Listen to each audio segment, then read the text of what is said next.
Welcome everyone. It's time for more The Life and Suffering of Sir Brante, where last time we continued our adult years, and in particular, we might have made Octavia Melanides very interested in us indeed, because we got to do a little bit of lovemaking to her.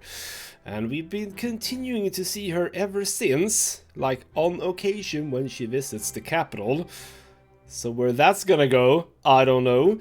I'm also very much struggling with my whole idea of being a very justified, so to speak, or justice-centered judge. I am failing that one. I'm also failing my career. It's not really going well at all for me. So I really need to make some decisions that'll boost my justice meter. I do have, I believe, yes, I do have some willpower, so I'm at least able to do something. But yeah, we're struggling a bit, and our family isn't doing well. It's all really not going very well at all. So I don't have a whole lot of years left. So where can I go with this? I don't know. I'll try to make the best of it, but it is difficult, very difficult. As I said before, there's now a lot of moving parts. So yes. By the way, in Destinies, I don't think I did anything else. No. Well, what I did do was I avoided this one.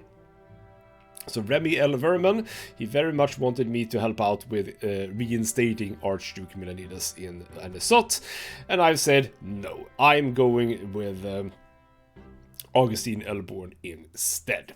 So that's where we are, sort of. And now Thomas has come, a friend in need. What is it that you need? You haven't pissed off Otton, have you?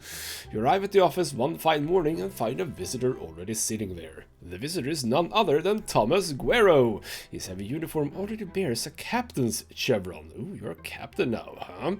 Thomas looks nervous, his fingers drumming a foreboding staccato on the desk. Why has your old friend decided to pay you a visit? You pat your friend on the shoulder and congratulate him on his promotion. Thomas shrugs, quietly brimming with pride, and he says, I got bumped up a month ago. Apparently the Legion is running short on decent officers. And then I realized why there are so few of them. Wish I knew my direct superior was going to be our very own Commander Otton. Thomas grows grim at the mention of Otton. Yeah, you have pissed him off. Okay. Well, listen, buddy. You and me, we always help each other out, right? That Arknian bastard, well, he challenged me to a duel. For the second time. He cut me down a month ago. That was my second lesser death. Oh, bloody hell. Oh, you are going for a true death soon. I know, I never told you, but it was tough. The gods, they spoke to me there in the hereafter. But right now, I got something worse to worry about, the matters of the soul. See, Otton, he remembers me from the time at the academy when I stood up to him at the party. Now he's gonna kill me again and again until my true death comes. So it's a duel. That's Otton's way of having fun with his subordinates. Chris, I'm asking you as a friend, will you be my second at the duel? I know Prefect Elborn doesn't like any kind of sword fighting. It's one of the old traditions he wants to put a stop to. But if I show up without a second, he won't just kill me for a third time, he'll dishonor me too. You need your bro in thought. In the Prefect's opinion, dueling is a lawless tool of noble tyranny. Elborn sees duels as an outmoded way of circumventing the legal system. He would be crushed to learn that one of his judges had been involved in a duel. Thomas sighs heavily. I know this is hard, pal, but I've got no one else to turn to. All the boys in the Legion fear Otton like the plague. You're the only noble who can support me in this. But I know this duel won't be the end. Our great Sir Otton will find an excuse for a third duel before you know it. That'll be my last one, for sure. Thomas rolls up the sleeve of his uniform. 2 pitch black lines encircle his forearm. He is desperate, and it is easy to see why. 1 and 1 against an Arknian swordsman, he is doomed. The law forbids dueling, but if you refuse to show Thomas your support through through your presence, your friend's spirit will be broken before his body can even be killed. You recall the previous encounters with Otton in your youth. Is there a chance the distinguished Arknian still remembers you? If you go to him and speak in Thomas' defense, will he even bother to listen? And I literally cannot do anything but to agree. Because my manipulation is not high enough, and because I have a bond of friendship. So the only way to have gotten this was to be manipulative, apparently. Damn it. Damn it all to crap. Well, okay, we'll go there, but indeed, maybe we can talk Autumn down. That could be a solution. I need to stay out of an actual duel, is what I'm thinking here. You have been best friends with Thomas ever since you were little boys. Does he really think you would abandon him to such a cruel fate? Of course you will be a second at the duel, no matter what. Your friendship will not be broken, not even if you risk Prefect Elbor's displeasure. Well, I'm not so sure about that, but we'll see.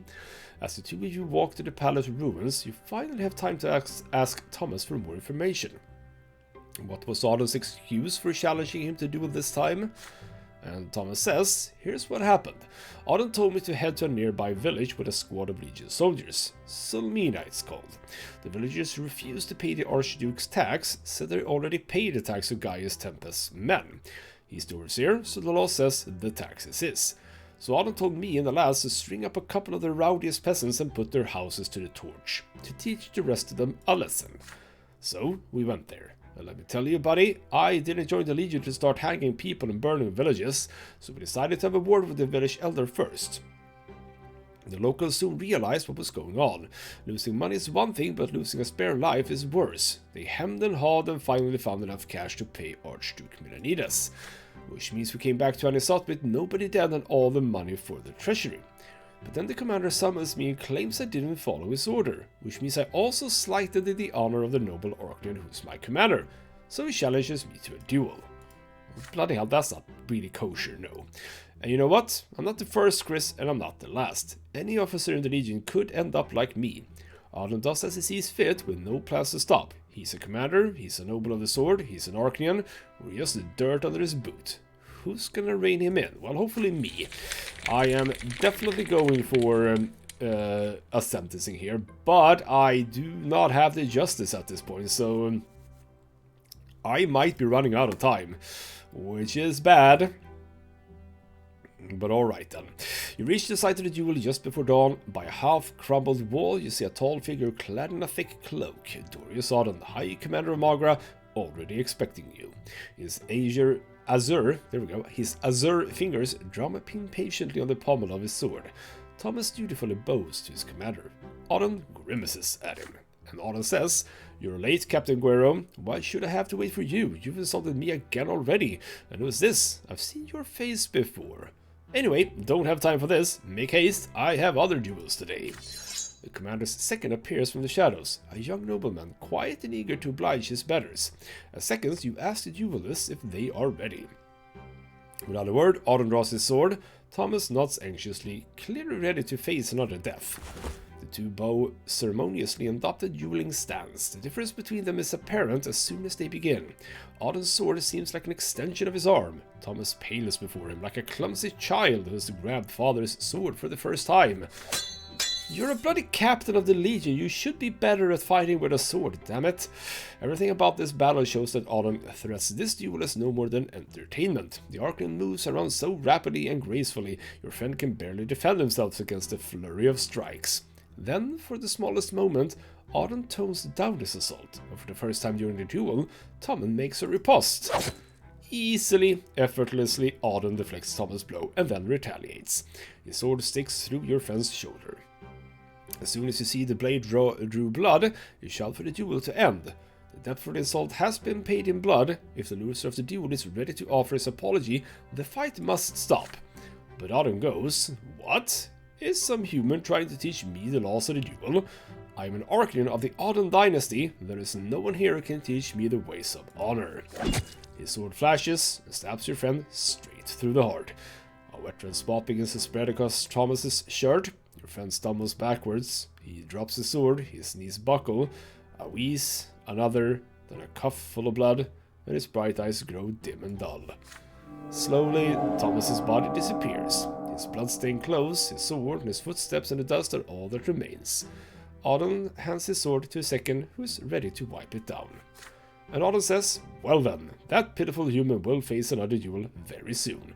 Let's hope he fights better during his last life. When your friend is reborn, tell him my exact words." The Arcanine walks away, calm and composed, his second in tow. Dazed and numb, all you can do now is gather your friend's belongings and bring them to his house. Unless you intervene, Thomas is doomed to meet his true death soon. You are a judge, but to an Arcanine of such rank and birth, your authority means nothing. Is there any way you can help your friend? And indeed, he is quite in danger now. He is on his last health, and Alden is very, very anxious to actually finish him off. And sadly, we did lose relations with Augustine. I don't exactly know how he knew about this, but he did. So that was all around really, really, really bad. Alright then. So here we go. Now it is the case against Alden, and I am not going to be able to judge him in the regular court of law. Bloody hell. The day after your meeting with Thomas, time slows to a crawl. As you examine one case after another, you cannot help but think back to your friend and his fate. Again and again. There is a knock at the door. Baron Alborn, the prefect, has decided to pay you a visit. And he says, I have made a matter to discuss with you, Brante. Would you mind if we take a walk? It's getting a bit stuffy in here. The prefect clearly wants to discuss something in private. You walk down the stairs together and leave the prefecture. Soon the two of you are walking down the noisy streets of the Brass district. The wind is strong today, the grey sky mercifully overcast. The people around you are bartering, buying and selling eagerly. The streets are full of craftsmen and factory workers. Merchant cars squeak as they roll down the streets. The head of the prefecture looks more worried than usual, lost in thought as he observes the bustling street life around him. And he says, Brante, do you recall how we talked about the tyranny of the nobility in the province? Doris Autumn, the High Commander of Magra, is on a murderous spree. He challenges his subordinates to a duel for the slightest infraction and slaughters them with impunity. If our law is unable to protect anyone from the violent tyranny of the Arcanists, who will ever respect the law? It's time we put an end to this. I agree, but I don't know if I can help. As long as I'm in charge of the prefecture, establishing the rule of law over people of all estates and titles is our most important task. But people like Auden stand in our way. People who think themselves above the law. We need to prove them wrong. I've been informed that Auden has pressured your childhood friend, Captain Thomas Guerrero, into a duel. And I believe Sir Guerrero has sought your assistance in private. Am I right? Well, now you do know. I do admit to it. Indeed, an old friend, Thomas, is counting on you to defend him. And Augustine goes, and so, young Brante, I believe that to be the reason enough to entrust this case to you officially. If you find yourself doubting your abilities, know that you are my best candidate. No other judge would have the courage to prosecute an Arcanine. That, and I trust you more than any ordinary judge. I spoke to your father, but even he would not accept this undertaking. He says your family has worked too hard to be ennobled by the sword to risk it all now, but you bear no such burden, do you? I mean, I don't really care about that, so that's all my grandfather and Stefan, and I suppose to a lesser degree my father. I really do not care. I'm supposed to break it all up, so there we go. As it stands right now, sentencing an Arcanine to even the smallest punishment is unthinkable. But, drop by drop, water can wear down any stone. We will make our way to Autumn, but we must do it slowly and carefully. Well, okay, so we're not actually there yet. Good. What we need is a perfectly prepared case. We need you to find enough incontrovertible evidence and enough witnesses who are willing to testify in court. But I'm sure you realize that even this won't be enough to force an Arcanine to go to trial, don't you, Chris?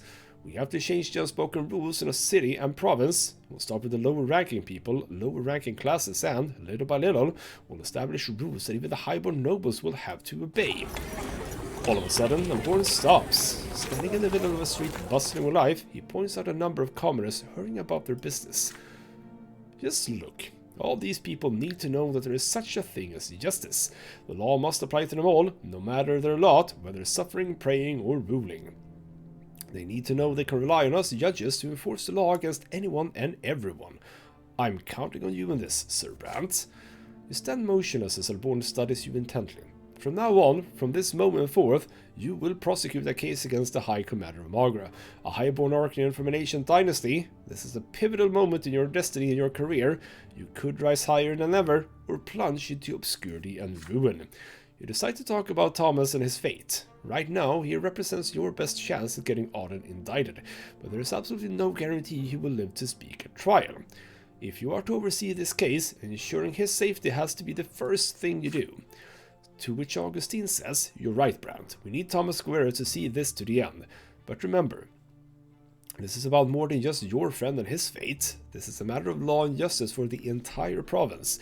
The peril to Sir Thomas' life is great indeed, but if you openly defy the High Commander right now, your standing will suffer accordingly. Yeah, kinda saw that coming, yes. You could find a safe shelter for Sir Thomas away from Auden, but if Thomas remains in the city, he might be of use when you begin looking for Auden's other victims. I realize you're looking for a way to rescue your friend, but right now we must all use caution, lest our entire cause suffer. What say you, Chris? What is your plan? So I could just set Thomas free. I can take him into custody. That would be bad. And I can just send him away. You pressure upon to give you a squad of gendarmes to ensure that Thomas is well guarded. You choose exercise caution or refrain from getting involved in Thomas's fate. You get Thomas framed and take him to prison, all to keep him safe for another 2. Oh wow, this is difficult. Well, as I have made the promise to Reborn, apparently this is a possibility. I mean, that feels like it shouldn't affect, let's say, justice. That just means, hey, let's get Thomas some guards, damn it. I think that's the right way to go. I mean, I can't do that because Thomas Guerrero apparently hasn't gone into hiding. When would that have happened? Well, possibly if we didn't become his second in command, or his second in the duel, possibly. But yeah, that hasn't happened. And that would also have cost me money. So, you know what? Let's try and get some safety here. Or, what is it? What's the word I'm going for? Basically, let's talk to Elborn and make sure that we get help for Thomas. Difficult. You assure the prefect that Thomas is a crucial witness. Without his statement, the case will fall short of his goal. He will speak at the trial because he is your friend. Few other people would willingly testify against a highborn Archean. You have to keep Captain Guerrero safe from Auden's harassment. Elborn himself has entrusted you with the Auden's case, no, actually, no, that's the surname, so sure. He has to support you and help the prefecture keep Thomas safe. And the only way to keep Thomas safe is to take him out of the city and keep him well guarded. Baron Elborn rubs the bridge of his nose, agitated by your words. That's a dangerous first move, Brante. Acting like this is bound to attract Auden's attention sooner than necessary. But you gave me your word, and I have no reason to doubt your loyalties. If you think this is crucial, I am ready to take the risk. But Captain Guerrero is still a subordinate of Commander Auden's, is he not? I do not condone desertion. How will you explain his disappearance? You tell him about your plan to send Thomas, guarded by several gendarmes, to the village of Sulmina, which you recently attacked on Otto's orders. The villagers are still grateful to him for saving them from the commander's ire over the unpaid attacks, so they will provide him with a safe haven for a time. Hopefully long enough for Auden to forget he exists. Well, that's not gonna happen. Reluctantly, Elborn accepts your plan. And he says, I'm sure you realize that such a plan cannot possibly be sanctioned by the prefect. Very well, prepare and execute the escape. I shall overlook this transgression. Use extra caution. My reputation is at stake along with yours. Back at the office, you send a note to Thomas's address, a brief request to visit you at the prefecture as soon as possible. He returns to your office that evening. You have not seen him for just one day, but he looks a decade older. It pains you to see him so downcast. But you have news. Auden is well on his way toward being punished for his crimes. You are building a case against the High Commander of Malgra, and Thomas absolutely has to participate in the trial as the main witness and tell the whole truth about the lawless tyranny of the haughty Archean. Upon hearing these words, Thomas stands tall again. You spy a wicked spark in his eyes, a glimmer familiar from the years when you both were young. And he says, my oh my, the Brante boy next door wants to put an Archean behind bars. Count me in, buddy. I'll bear witness all right, and I'm gonna have myself a good rant about that high-born bastard.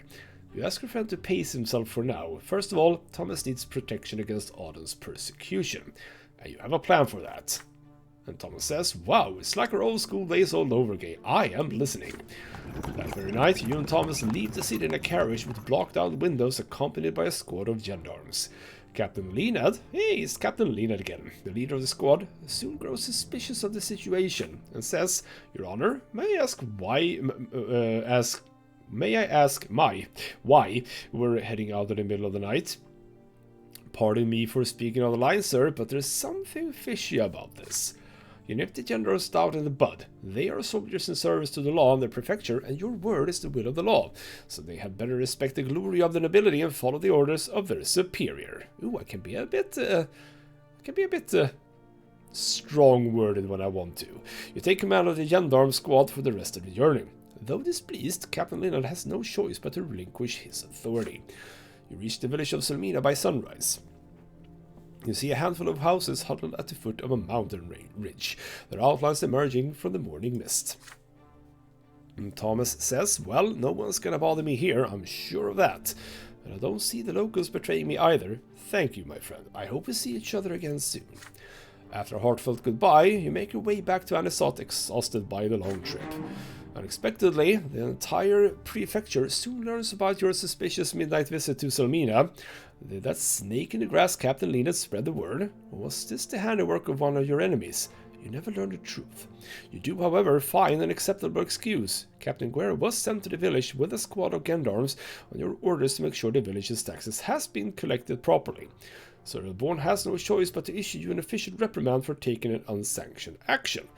Thomas remains safe for now, but your progress on the case of Doris Odden has slowed down. Ooh, that's also a bit bad. Now he has gone into hiding, so there we go, and the career goes down, willpower goes down. Bloody hell. Yeah, I'm not doing well on my occupation, or am I? Like, not at all. But alright then, let's keep going. It is still 11:41. The procession to the tree. Okay, so now we get some priestly stuff. A holy day is coming, a day when the entire empire thanks the twins for the silver tree, the son they left behind as a reminder of their eternal presence in this world. This momentous occasion is especially important for Anisot, but the clergy cannot agree on how best to celebrate it. Father Leonard has called for all worshippers of the twins to approach the temple of the silver tree and kneel before the sacred relic. But the old clergy balks at the idea of Leonard and the new believers in leading the ritual. Every single one. That's gonna be a hell of a thing. The day has come, an immense crowd is moving in a procession towards the temple near the silver tree, where Father Leonard awaits. But an inquisitor by the name of Jean, hello Jean, stands in their way. She strikes a defiant pose. Confronted by a member of the Holy Order of the Inquisition, the procession reluctantly stops. And she says, "People, turn back. Those who attend Leonard's rite will succumb to the new faith. Those who reject the lost will defy their divine design. We're about to bring the wrath of the gods down upon us all. Open your eyes, go back to your homes and pray to the twins." The procession wants to move, but the people are confused, until Father Leonard himself walks out of the temple to meet Jean face to face. And he says, "People of Anisot, no one has the right to deny you the sacred ritual of worshipping at the tree, not even the Inquisition. Is such a denial not more likely to provoke the wrath of the twins? The Inquisition must know that the new faith does not seek to challenge or defy the twins. We are merely trying to correct the mistakes of those who came before us. We do not anger the twins, we merely vex those who refuse to accept the dawn of a new age." Jean finds herself between a rock and a hard place. Seeing that she has no other choice, she lets the procession pass. The new faith's numbers have swelled of late. It cannot be stopped now. Well, I mean, it's still, okay, now it moved up to Schism again. It was very, very close to follow the new faith, so I don't exactly know if that's true what the game just said, but whatever. And there is a festival of the silver tree. Today is an important holiday. The entire empire is celebrating the festival of the silver tree, which commemorates the parting gift of the twin gods, the divine sapling they planted in our mortal world in the middle of Anisot. Families of the city spend the day in peace and quiet, contemplating the divine roots that join together all people, their bloodlines, and the entire empire. Mother always oversees this holiday. The day before the festival, she seemed to have shaken off her usual apathy and engaged in the preparations with excitement. It was as though her illness has loosened its grip. Mother gathers the entire family for the holiday meal. Father is in high spirits today, sharing jokes with you and Nathan. Stefan is trying to suppress an atypical agitation. Gloria is the last to join you at the table. She's wearing new breeches with high stockings and a yellow vest. Lovely. And Mother says, Gloria, you're wearing men's clothes again. To which Gloria replies, no, Mother, I'm wearing clothes women are forbidden to wear. Father gives Gloria a stern look. Stefan rolls his eyes but says nothing. Suddenly, Nathan speaks up. A few days ago in the market I saw a grocer dressed as Overseer Gaius Tempest. He had a huge carrot for a scepter. He got a sound drubbing, of course, but until then it was quite a hoot. Alright. Everyone laughs at the ridiculous story. Relieved, even Gloria has a smile on her face when she sits down. The feast commences. Your home finally feels warm for a moment. Oh, are we by any chance gonna be able to unite the family? Isn't that in here? Right, yes. Can I get to this one? We have the unity. Stefan hasn't been killed in a duel. There hasn't been any secret plots with Stefan and Gloria. Gloria is not betrothed. This might come later, but can we unite the family fairly soon? Alright then, Mother says, it wasn't so long ago the four of you couldn't ever reach up to this table. The first word you said, Gloria, was gimme. Nathan used to cling to my skirt all the time, almost tearing it. And you, Chris, you couldn't talk at all yet. But your piercing stare was so expressive, it felt as if you were talking to me. Mother looks at Stefan and suddenly grows quiet. When I met Stefan, he was already 3 years old. He was so serious and a smooth talker to boot. At 3? I mean, sure. I remember that he had a music teacher, but he was too shy to play in front of me, so I used to listen from the next room. Stefan's face twitches. He rather brother rises and moves to the old harpsichord. His fingers fly gracefully over the keys. A melody fills the house. Melancholy and sweet. The last note lingers in the air, and then silence falls. The family is awestruck. Words fail you all. Apart from Gloria, apparently. Who wrote that? A nobleman from the capital between drinking a glass of wine and beating a servant? Your sister's cutting remark puts an end to the warm, cozy atmosphere. Stefan calmly turns to face her. No, it was I who composed this piece of music. It is called Mother. Well, bloody hell, Stefan. What you gonna go and make me tear up, huh? Mother rises to her feet. She would have needed help to do this just recently, but now she treads unassisted towards Stefan and draws him close. Stefan puts his arm around his stepmother's waist and detaches himself awkwardly. May the twin gods bless you, Lydia.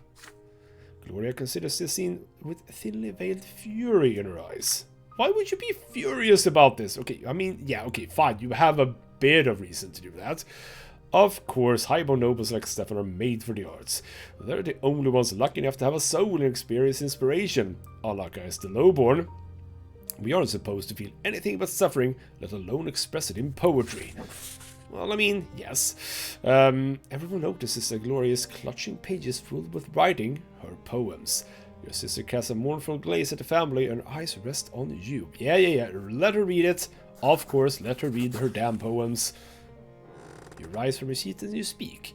In your speech, you wholeheartedly support your sister. Gloria had the misfortune to be born a commoner, but she is still entitled to express her feelings. Why is Stefan the only one who has the right to delight Mother with his creations? Every member of our family should be equal. Mother says, but what about her lot son? Gloria is permitting herself to practice a noble activity, thus breaching the divine order. And I softly explain to Mother, times have changed. Nowadays, art isn't just a pleasure for the nobles, it's also a trade plied by many commoners. More and more low-born tradespeople are taking up the pen and ink rather than the hammer. This is now their labor and their suffering. And yes, that's a good way to twist it. I mean, there's definitely suffering in the arts. I mean, you can basically not even be a good musician if you haven't got some pain in your life. That's a diplomatic way to look at it, yes. Mother lets out a heavy sigh, but yields to the onslaught of your inspired speech. Emboldened by your support, Gloria steps into the center of the room. Her eyes are fixed on Father. A stranger and a bastard, I'm called. I am, but still long for you to say, that I am yours, and melt the icy cold, that burns within my heart both night and day. My mother and my brothers are all near, but I feel cold as though we were apart. Ashamed, yet still compelled to make you hear, I long to hold you closely to my heart. I am a stranger, 'tis my only crime, forgive me, oh, but mercy is forbidden. I hope you'll see, if not forgive, in time, my bitter love, both joyous and well hidden. Father stares at her in bewilderment. And goes, Gloria, Stefan springs to his feet and leaves for his chambers, slamming the door behind him. The mother says, I don't feel so well. Nathan, son, please help me to my room. Mother leaves the room, leaning on Nathan's arms. The celebration is cut short. Gloria likes me. Stefan doesn't. Unity goes down. I thought that would benefit Unity. I was doing a really eloquent speech and everything. Oh, bloody hell, but now we can't. Damn it. Now we don't have enough Unity to move the family together. Well, alright then, we have a condition met here around the woo with Octavia. Since we're growing close, we can now do some fancy schmancy thing with her, which is sort of outside the destinies, which is interesting. So indeed, around the woo with her, Octavia and you do not see each other very often. Sometimes, as the days were on, you forget about your unusual liaison. But then the Archduke's daughter bursts into your life and you abandon yourselves to passion until she disappears again. Today, Octavia is waiting for you at her summer home in the city. It is a cozy little villa, well concealed from prying eyes by a high fence. Beyond the fence is a glorious garden. You have never seen one so beautiful in Magra. Octavia meets you on the veranda. She's wearing a light white frock that leaves her shoulders exposed. Well, it's basically the same that she's been wearing all the time, I suppose. Her black hair cascades down her back. You bow to Lady Milanitas. She grins and draws you toward her so that you sit down by her side. The sun is melting beyond the horizon. Octavia commands her servants to leave you alone. Tonight she's strangely pensive, barely touching her food and drink. You cautiously inquire if anything is amiss. To which she says, listen to me, Chris. I'm at a crossroads. My father, the Archduke, is planning to send me out of Magra for a while. Apparently, in his opinion, my escapades are bound to cause trouble for our family. Oh, do you actually... Are you talking about us or, like, something else? Possibly. Octavia stands up, towering above you. Her eyes burn with a menacing flame. I am a daughter of the great family of Milanitas, an Arctan born at the peak of the world. All shall tremble before me. Isn't that so, Brante? That's a big thing. Are you gonna try to take over the world or something? But I can be your loving husband in that. But before you can reply, Octavia abruptly lowers her head, downhearted. I am not free. Just like you, my dear human Brante, I have a duty to my family, to my blood tied, to the Empire. My whole life, all I've ever done is fulfill obligations created by others. I have no aspirations, everything is preordained, what the world is like, how I ought to live. What my father doesn't decide for me, those two up on the peak of the shining pillar already have. I'm looking for a way out of this cage. It must exist. I study history, but all I find are tidbits of lost knowledge. But I believe that I'm not the first to try and escape the chains of this world. What am I to do, Chris? You yearn to break free of the fetters of fate just as I do. You have escaped the commonest lot and joined the higher estate, but your new lot is just as much of a prison, isn't it? Could it really be that none of us will ever be free? Octavia looks into your eyes dolefully. You've never seen her so helpless before. And again, a lot of stuff that I can't do. I can ask for assistance. Oh, I could have had her as my patron, apparently. Intriguing. I can also not do this because I actually haven't died, or I didn't do the... Bloody hell, that insight. The fact that I failed that insight in the bloody childhood years. still comes back to haunt me. Alright then, I can inquire about arcane knowledge or Lucius. You know what, I think I need some willpower. So we're just gonna say, you know what, screw it, let's screw. There we go. You pull Octavia close and embrace her. The arcane lays her head on your chest. Quietly, you watch the shining pillar blaze in the rays of the setting sun. You delicately touch your beloved, her neck, her shoulders, her fingers. You do your best to calm Octavia down. All these attempts to break down barriers are dangerous. Why seek danger? It will lead to nothing but disappointment and loss. Well, that's not exactly what I wanted to go for, but sure. Everything that exists has barriers. A simple judge has certain barriers, and a lady of the Melanidas family has others. Beyond these barriers, only reprisal and ruin await. Isn't it better to turn to earthly pleasures still at our disposal? You don't have much time together, after all. Octavia detaches herself from you and smiles playfully. Chris, I think you are not as simple as you wish to appear. I'll wager you are seeking far more than the pleasures known to you. You just don't want to let me slip away. You say that everything has its barriers, but to me, everything appears to be submission, as though I were a puny commoner at the feet of my master. Even if my master is the design of the gods. Must I, Octavia Melanidas, submit and endure? No, I'll find another way. But you are right about one thing, that's enough theology for today. Carry me to the bedroom and quickly before I change my mind. And would you know it? That's a bunch of willpower. You spend the night caressing each other, delighting in an idleness and pleasure. Nothing can disturb you tonight, not the Archduke, not the lot, not even the twin gods themselves. And apparently nothing really happened with Octavia, so that's good. We are, by the way, definitely going each year here, so still doing that. Feels like I'm gonna die at some point, doesn't it? Because we're not gonna be going to like 70 years of age or anything. We'll see. 1142, next year, Emperor's heir is in danger, apparently. News from the capital quickly reaches every corner of the empire. Gerion and Flavius, the heirs to the throne, have left Emperor's palace for the province of Monia, which is ruled by Great Chancellor Aegir's Monrogue, the bastards. The Great Chancellor has accused the Emperor's court of harboring malefactors conspiring against the imperial heirs. This is why he has offered them shelter and safety in his own impregnable citadel. Oh, it's gonna be you, then. The common people are particularly worried by the news. They take it as a sign that the Chancellor is seeking to solidify his power by holding the heirs hostage. If this continues, Monroe could coerce the Emperor into revoking the imperial law, thus depriving the common estate of any and all rights. All hope for reform in the Empire has vanished. From farmer to rich industrialist, the commoners are growing desperate. In your province, the authorities are trying their best to put the people at ease. The magistrate of Anistot makes a speech from his balcony to the excited crowd below. And Remy goes, "Trust in your emperor, good people. The imperial heirs are the future of the great Tempest dynasty. The emperor has made a wise decision to send them far away from the scheming court. Great Chancellor Monrogue will take good care of them and keep them safe. All glory to the empire, all glory to the Tempests." So the power goes down, again, doesn't go down. What happens is that it moves more towards your own nobility. The wealth goes down as well. Bloody hell, Margaret is suffering economically, which is not good. Chapter peacetime ends soon. Oh, this is the first time this happened. Examine possible chapter endings to check which way you're headed. To achieve the goal that you've chosen, you'll have to meet all of its conditions at the end of the chapter. Oh. Oh.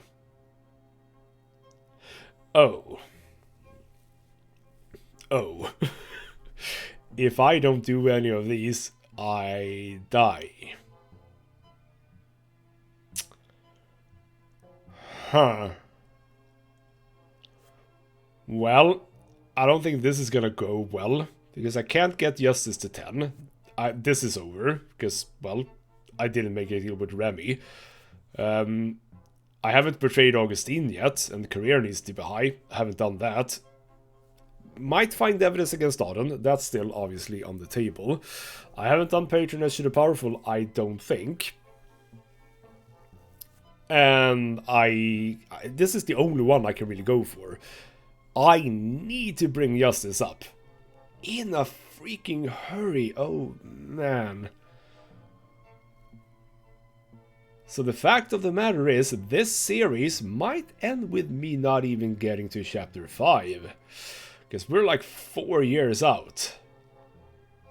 Oh. Well. What I might do in that case, we'll see. We'll see how I play that. If that happens, it might be that I actually do replay the chapter. Make some decisions differently that will give me the justice that I need. But we'll see. We'll see. We're not there just yet. The search for evidence. Well, here we go. Search for evidence for Autumn. You're walking up the marble stairs that lead to the doors of the prefecture. The sword of the younger twin, carved from stone, looms over the doors. Just as is the case of Doris, Autumn now looms over you. Preparing this case will take many long months or even years. The words of Prefect Alborn are evidence enough of that, and time and again you will ask yourself, are you ready to see this case through to the end? Father meets you at the stairs, and judging by the dour look on him, news of your most recent case has already reached him. So he says, son, I didn't want to discuss this back home. Alborn is our friend, and I stand by him at all times, but he's dragged you into something that is far too dangerous.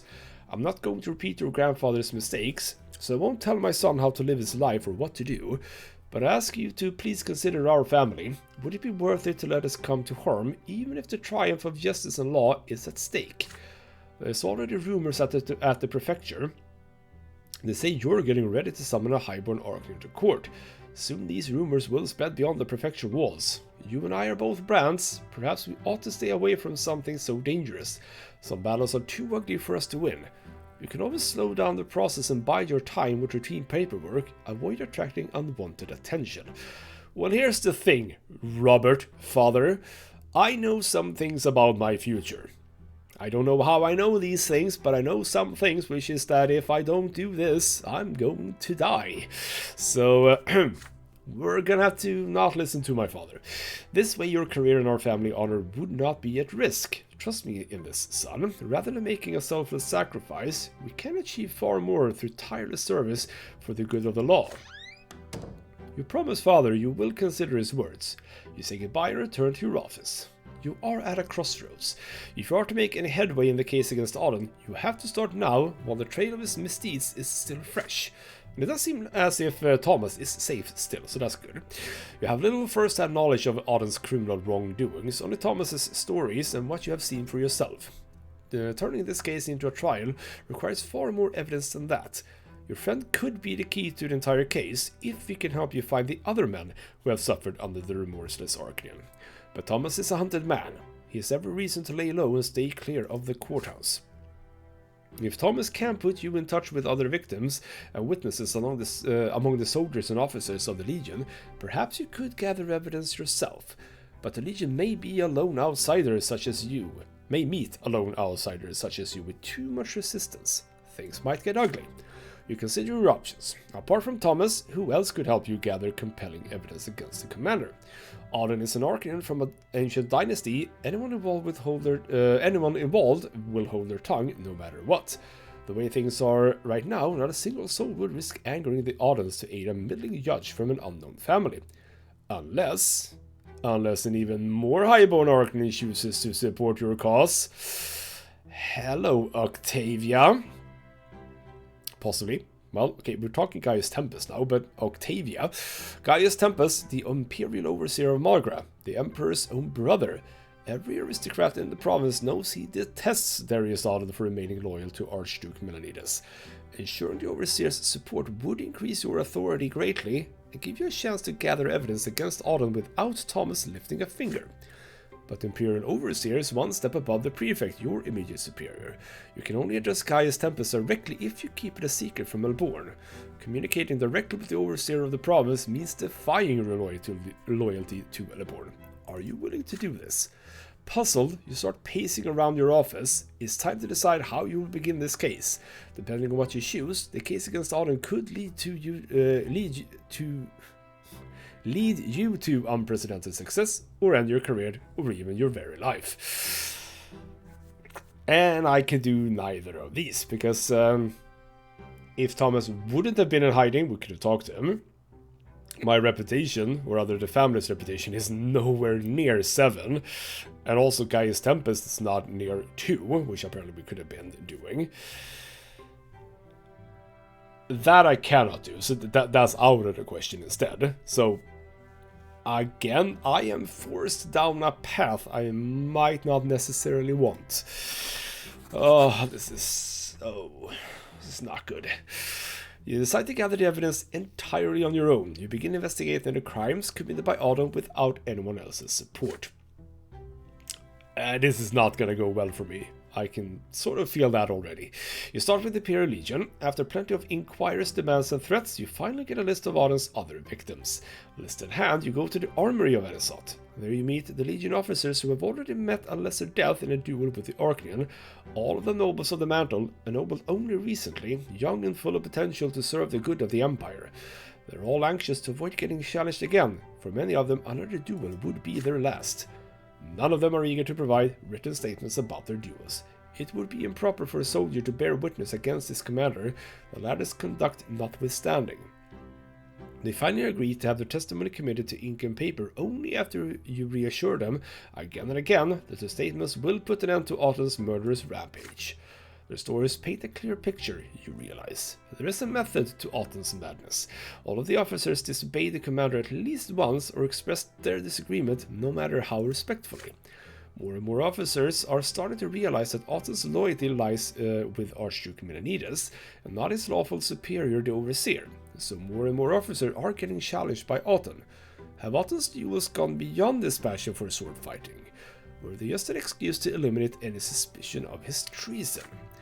Once all the officers' statements have been collected, you make your way back from the Legion barracks as the sun sets beyond the horizon. The night grows dark. You hear a sudden thundering of boots, several bulky silhouettes emerge from the dark behind you. You quicken your pace and the strangers break into a run. You turn around and draw your sword. Your pursuers encircle you as they draw theirs. You stand ready to defend your life. The strangers attack. Their faces are concealed, but their fighting style betrays their Legion training. You abandon any hope of launching and counterattack and focus on defense, somehow deflecting every single blow. Then you see an opening and dash towards the nearest home, your back now safely pressed against the wall. The assassins get closer and form a half circle around you. You have nowhere to run now. You meet them with a flurry of desperate slashes, doing everything you can to keep them away, but your strength is already ebbing with every deflected blow. Then finally, you are felled by a blade in the stomach. The assailant form a tight circle around you, blocking out the darkening sky. Then you hear a gruff and familiar voice. "We've got a message for you, sir. Mind your own business." The soldier steps on your chest and stabs you in the throat with his sword. You choke on your own blood, shudder, and die. Death comes quickly, almost painlessly. Well, I have not avoided death, that's for damn sure. I have died now. Yeah, previous choices I've made simply have not worked in my favor, have they? Alright, well, we're gonna see what happens when we die. I suppose that's a cool thing. First death! You fall into a pain that embraces you like a soft feather bed. You feel light, free. There are no restraints, just a warm glow that envelops you in its secure embrace. Oh, bloody hell, that's weird. The waves carry you. Their touch is soft, they delicately enshroud what was once your body. It is a feeling unlike anything you've ever experienced before. Something absolute and complete. You touch something greater.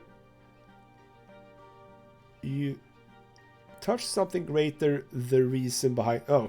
there's a comma there. The reason behind everything. The reason for your very existence. You were sculptured from this light. It was the first thing you ever felt. A boundless and sincere unity of the diverse. Your beginning was a spark that casts this light in all directions. And now you are here again, one with the beginning of everything. The light gleaming from you resembles the light of the shining pillar. You still see it in the north as always. The waves of light carry you to two figures. The elder is nearest. He is ready to accept you. He is quiet, wise, kind and pure. The younger waits further back. You do not know what he is yet. The waves pause at the elder's feet. He leans over you and plants a feather-light kiss on your forehead. The kiss spreads all over you. You are filled with unparalleled delight and bliss. You exist. You are unique. There is no one else like you. They know this and they love you. You will never be alone. You are part of them, a part of your family, a part of this universe. The twin gods will never leave you. They watch over you constantly. The elder softly touches you as you lie spread out amongst the waves, sending you further down the torrent of light.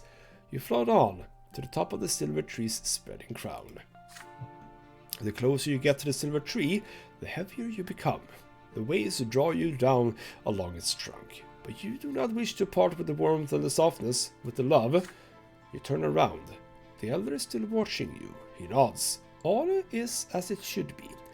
Go. Your time has not yet come. You must return to the world now. As you tumble down toward your body, you comprehend the true meaning of your lesser death and the divine love that has been revealed to you. Love exists not only in the hereafter. It is present in the entire design of the twins that is the origin of all life in this world. What is the manifestation of this love in your mortal life? Oh, well, this is interesting. So Empire, by creating the Empire, the twin gods care for all living creatures.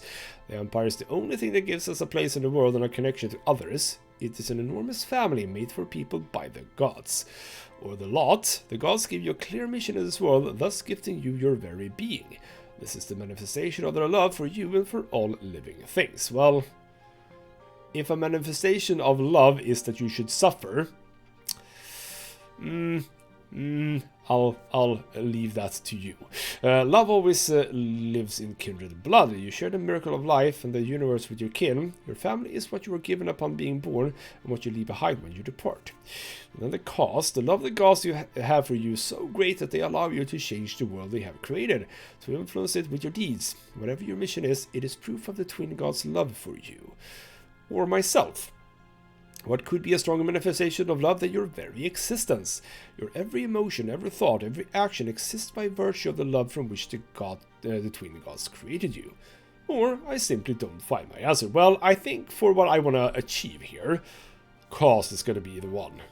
The rest is, family, sure, that might be interesting, but no. The cause is what we're trying to do, so let's go with that. A sudden comprehension of the love with which the entire world is imbued illuminates your mind, but then it fades away and vanishes. You regain the sensation of your flesh. It is heavy and unwieldy. It lacks that lightness, that light. It is a burden. It is smothering you. You gasp for air. Your chest expands painfully. You feel as though your lungs are about to burst. The stagnant odor of the crypt fills them, revolting but so real. You are back. Well, alright then. So indeed, first death. We can now say that, yes indeed, I have died once. I'm not any longer untouched by death. You can feel the world again, the cold stone of the tomb, a weak gust of stagnant air. You rise again from a stone slab in the middle of your family crypt and look closely at your arm. A new black mark encircles it. A little else has changed in your body born anew, although getting used to it will take some time.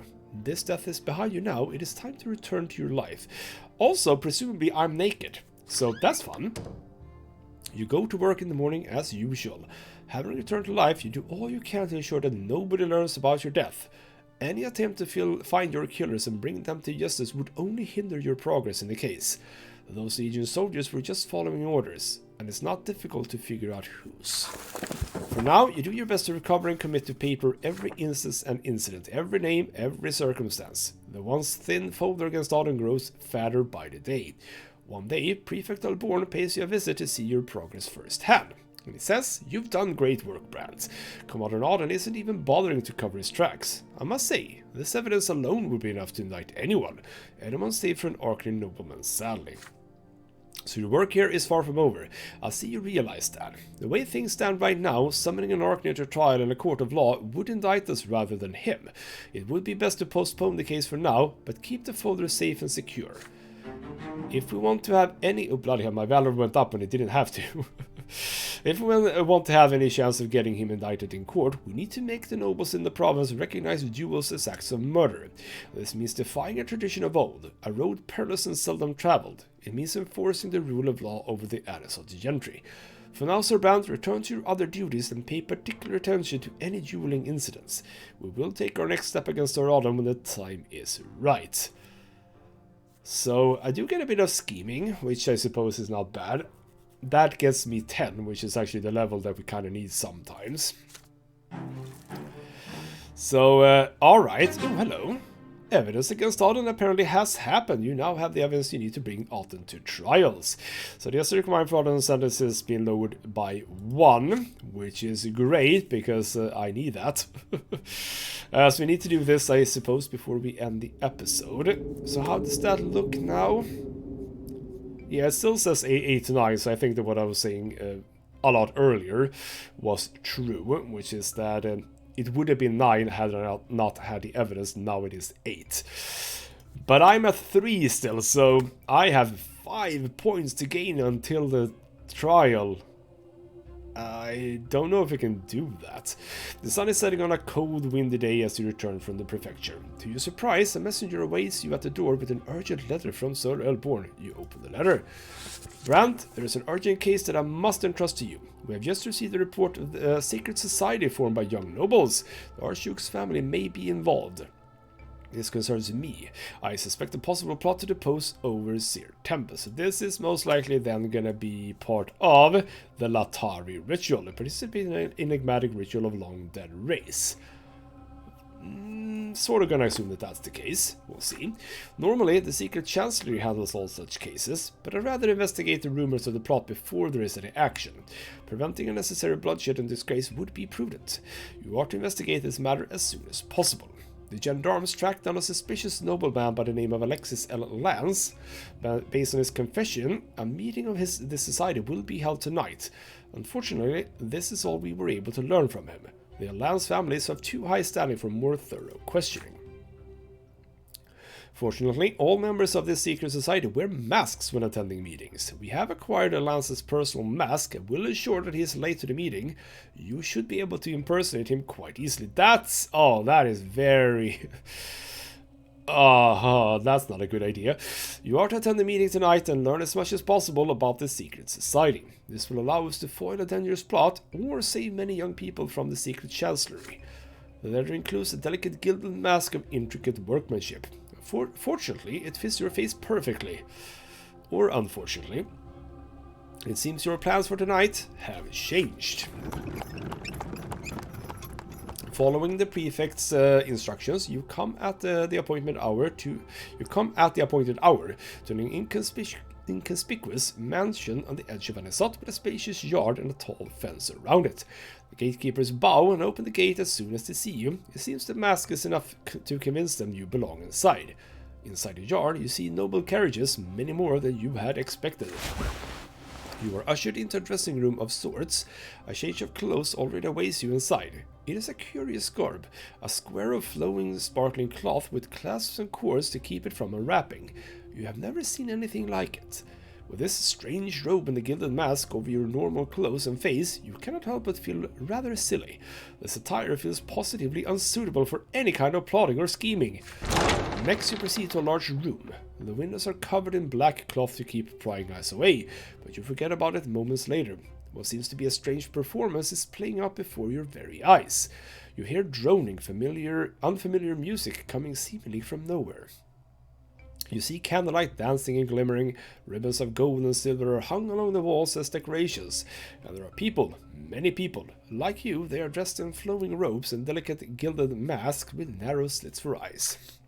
The people are talking. They stand unexpectedly close to one another, their hands on each other's shoulders.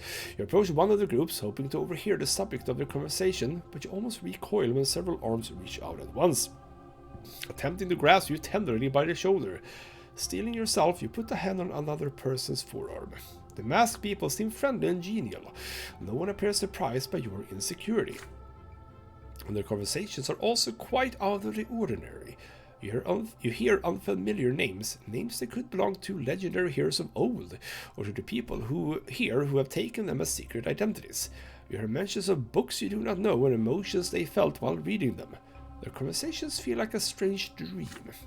You hear several voices singing in a far-off corner of the room. There are no lyrics to the song, each voice maintains its own note. Together these voices form a tender, softly aching melody. It feels enrapturing, it spirits you away. You feel so distant now from the purpose of your visit, so withdrawn from the judge's trade, so far away from the Empire and from your very self. A hand touches your shoulder, bringing you back to your senses. A pair of familiar eyes look at you intently from behind a glinting greenish silver mask. They belong to Octavia. You pull back and bow to the Archduke's daughter. I believe I recognize the man behind this mask. I never expected to see you here today, my extraordinary human. But I must behave here. You'd best do the same. We are not alone. It would be best if we are not seen too close to one another. I agree. I should probably not even be here. As for this place, Sir Brante, allow me to explain. This is my Circle of Latari. Your Circle of Latari? And before you ask, no, we do not plot, nor do we scheme. We have removed ourselves as far as possible from such machinations. Or is it machinations? No? Machinate. That's a difficult word. This place is a little world of our own, a brief respite from tradition and noble customs and other such fuss. Our gathering is but a pretense, a game of make-believe. We pretend we are neither nobles nor citizens of the Blessed Empire, nor humans nor Arcanians, but the Latari. Do you know what this word means? I would not be surprised if you have never heard of the Latari. These days, the people of Latari are mentioned only in rare historical works. Long before us, in an age when this land was fertile and green, the Latari lived upon a land that would become Magra. They were masters of a remarkable art. They could create worlds from nothing but their conscious minds. So, the twin gods possibly were Latari then? Many of these people come here for simple entertainment and a brief taste of freedom. Others seek a respite from the binding customs of the noble lot. Still others feel encumbered by the blood ties and ancestral obligations. Only here are we fully free from the burden of our past and our present. Yet some among us seek more than brief moments of freedom. They are drawn here by the fascination with the Latari, and their idea that our entire existence can be shaped by the mind alone. And by the way, you said we weren't supposed to talk and be seen together much, but you seem to be talking an awful lot. So, sure. We strive to know the Latari people for ourselves. We strive to continue their teachings. We strive to become them. If we happen to master the art of shaping worlds from our minds, we may yet break free of the trap that is this harsh existence. Surprised by this, you ask her why she's telling you this so openly. She knows that the ritual of extinct races are held in the same regard as magic and punishable as such. In response to your question, Octavia suddenly takes off her golden mask and reveals a slight smile on her once hidden face. May your voice ne'er speak words of deceit. To great shame lies the path of untruth. Where an Arcanian lies, where a human denies, the Latari speak truly, forsooth. I am not afraid. The truth of the Latari matters more to me than any persecution. You came here in secret and wearing a mask, which means that the prefecture has taken an interest in my little gatherings. But I am confident you will describe this as an innocent club of young nobles and keep our fragile world from prying eyes and ears. Would you do this for me, Brante? These words, spoken by Octavia, sound more like an assertion than a question.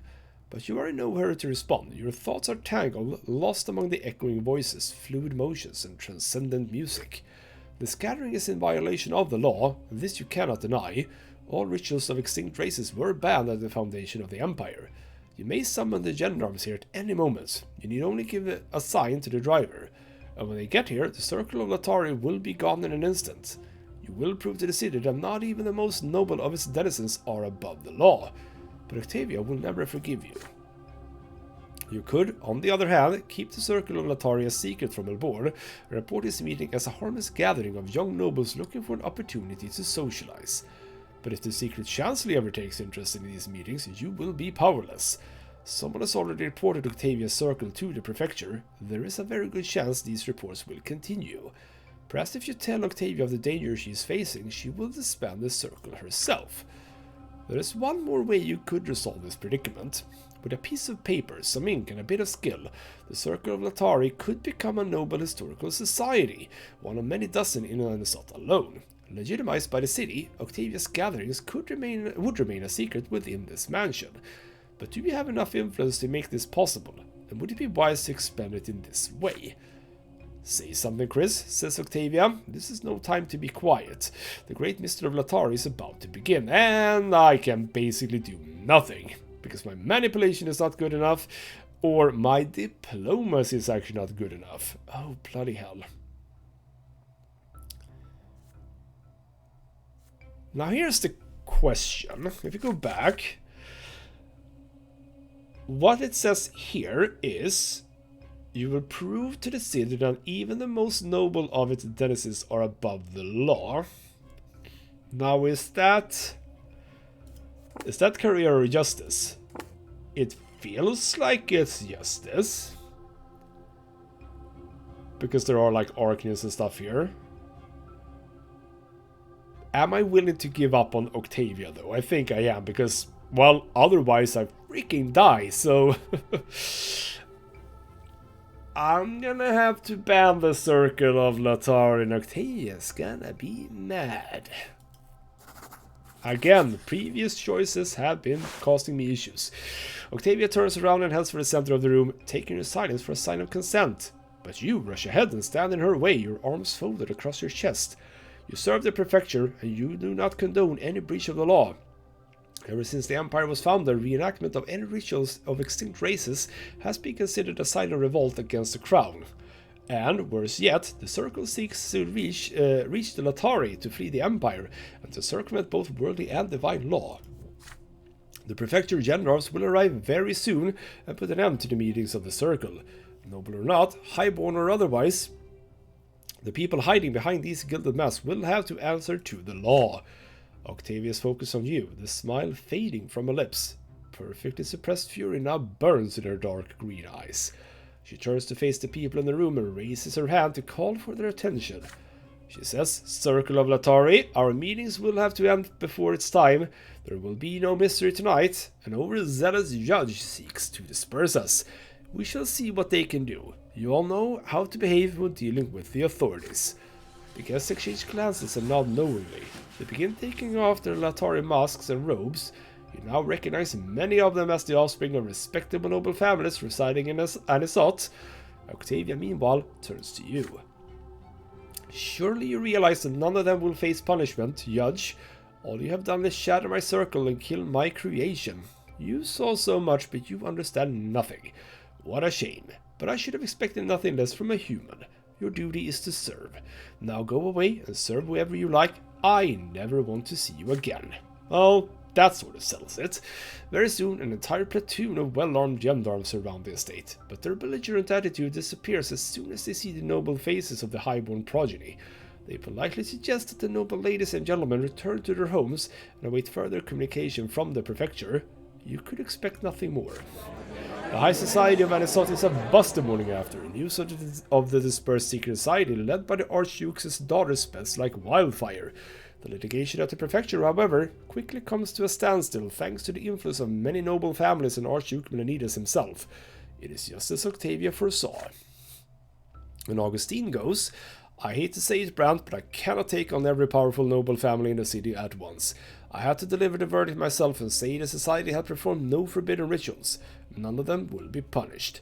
But you managed to disperse their so-called circle at the very least. The common folk will now see we aren't going to let the younger nobles break the law. And the age of equality under the law still remains distant, but thanks to you, justice is taking one step forward in Anisot. So I had to make a sacrifice with Octavia. We are still close, though. We are still close and +1 relation, so we'll see if she does want to see me. Only 1+ for justice. I need more, but it is a plus, and oh. Okay. Eloquence and theology goes up. Not manipulation, though. That would have been better. Oh. Freaking hell. Yeah, only for 3 or 4 more years here before possibility of true death. Alright then, 1143, the last straw. Rumors are running wild in Anisot. People say that a mysterious clandestine society called the Last Straw holds the entirety of the city's seedy underbelly in its clutches, with men in safe houses all over Anisot, plotting and scheming against the nobles and the rulers of the province. The leader's a woman, a ruthless criminal by the name of Sophia. There we go, she's back. She's evaded all attempts at capture. The common people both fear the Last Straw and sympathize with their cause. If the rumors are true, the city finally has someone who will stop at nothing to help the people claim their rights. But who will support these secret organizations, and how did the insurgents manage to survive this long? No one in the city knows the answers. Magistrate Vermin must assuage the people's fears once again, to which he says, the vile mutineers and heretics who call themselves the Last Straw will be caught and executed very soon, and anyone who has given them money and shelter will meet the same fate. The secret chancellor will make sure of that. But even facing a manhunt, the Last Straw will still endures. Slowly but surely, the influence of this underground organization is spreading throughout the city.